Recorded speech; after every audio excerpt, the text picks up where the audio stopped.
Sana all. Ayun, may nag-ano pa. Oh my God!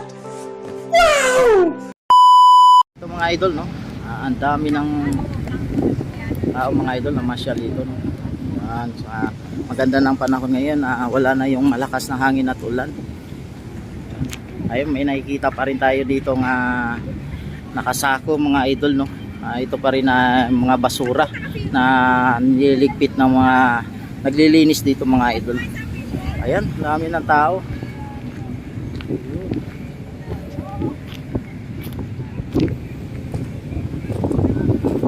Oh, diba? Dami na mamasyal.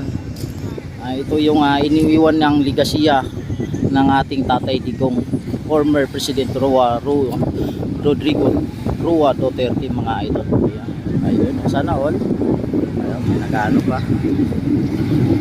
Ayan, ayan mga idol, may nakikita tayong mga basura dito pero hindi na ganun kadaming basura. Kaya tulad nung karang araw nung Sunday nandito tayo at nung Saturday ay sa nabakmak na water lily tsaka basura. Ngayon wala na tayong water lily na nakikita. Yung mga basura plastic na lang, yung mga hindi talaga natin maiwasan na may mga tao talagang walang disiplina kung saan natatapon ng mga basura dito na pupunta ngayon. Ito ay sana hindi laging napapasalamat tayo sa lagi naglilinis dito, no? Kahit paano ay nalilinis, nami-maintain nila mga idol, no? Hindi nila na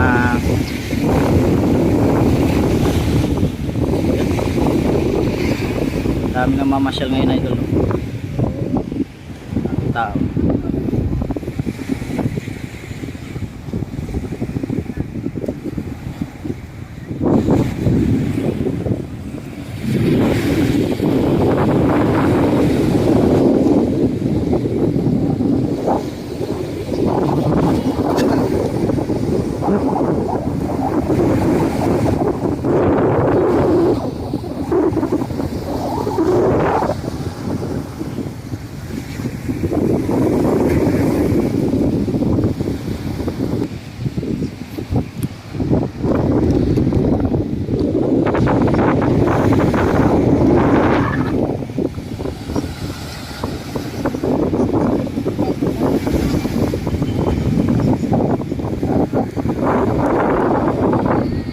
Ayan, nandito pa rin yung mga kahoy, no? Ang dami, saka yung mga sako-sako basura hindi pa nahakot.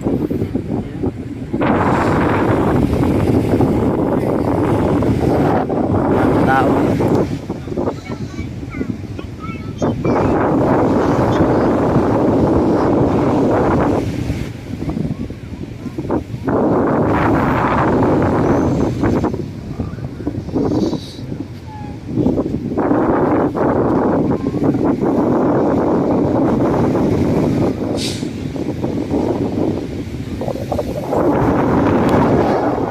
Ito, no, time check 5:05 ng hapon. Ayun, masasagdahan mo talaga yung paglubog ng araw dito pag magandang panahon. Nakikita nyo yan, ang dami nag-aabang dito para sa paglubog ng araw mga idol. Maganda kasi tingnan.